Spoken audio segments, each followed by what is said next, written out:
Saxo Bank, l'expert de la bourse en ligne présente Sud Radio, les incontournables de la bourse. Thomas Binet. Nous sommes comme tous les lundis soirs avec notre consultant Fabien Keriel, directeur général de Saxo Bank, pour parler bourse et marché financier. Bonsoir Fabien. Bonsoir Thomas.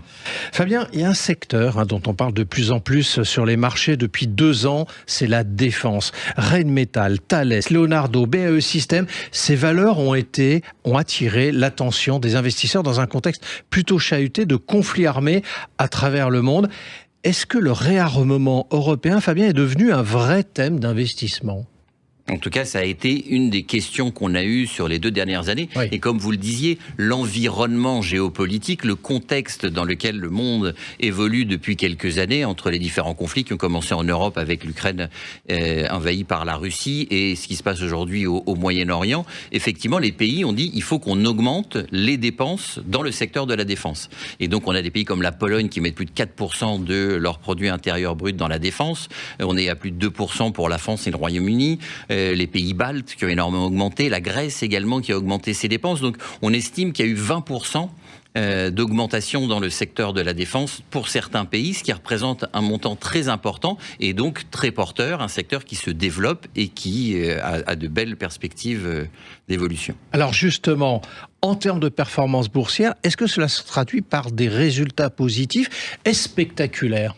On l'a vu, 2025 a été une très bonne année pour le secteur de la défense, avec les sociétés que vous citiez, qui ont eu des performances parfois qui ont fait plus que doubler sur l'année 2025. Donc un environnement très favorable. Sur 2026, depuis le début de l'année, on voit des performances effectivement qui se calment, qui se stabilisent. Sur le moyen long terme, on sait que c'est une tendance de fond, que les pays veulent regagner en souveraineté nationale, donc vont devoir moins dépendre de l'étranger et donc investir beaucoup plus de leur budget dans le domaine de la défense. Et investir, ça veut dire acheter effectivement du matériel, ça veut dire faire travailler ces sociétés-là. Donc moyen long terme, de belles perspectives.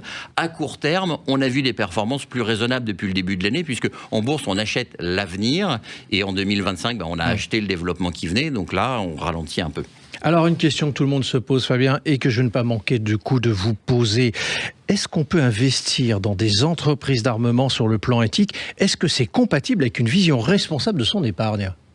Alors, ça dépend de quel point de vue on se place. Si on se place d'un point de vue ESG, qui est le label couramment utilisé, donc environnement, social, gouvernance. D'un point de vue social, est-ce que le domaine de l'armement a un impact social positif ? Non. Et il faut être honnête, il n'y a pas effectivement de sociétés qui vont rentrer dans le label ESG.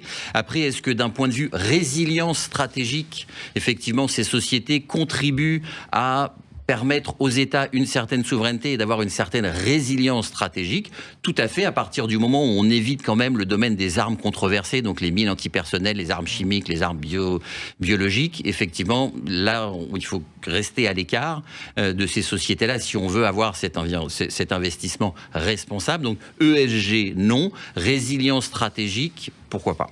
Alors, pour ceux qui souhaitent malgré tout quand même s'exposer dans ce secteur, comment peuvent-ils procéder ? Alors, on a plusieurs façons, soit d'investir effectivement en direct dans des sociétés essentiellement européennes, puisque le regain, il est venu d'un surplus de dépenses en Europe qui a favorisé les entreprises européennes dans leur investissement.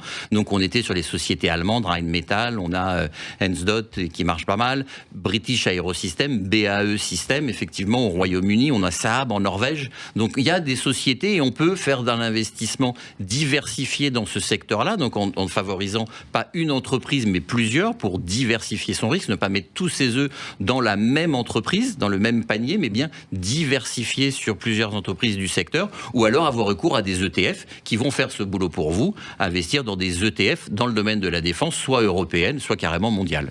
Et dans la défense, également diversifier, c'est ce que vous nous dites. Exactement, jamais investir sur une seule entreprise, à moins de le faire de façon très, très informée.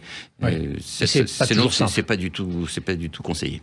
Merci Fabien, et on vous retrouve lundi prochain pour un autre numéro d'Oser Investir, les incontournables de la bourse. Et pour ce qui me concerne, je vous donne rendez-vous dimanche matin à 9h25 dans la matinale week-end. Sud Radio, les incontournables de la bourse. Thomas Binet. Avec Saxo Bank, l'expert de la bourse en ligne.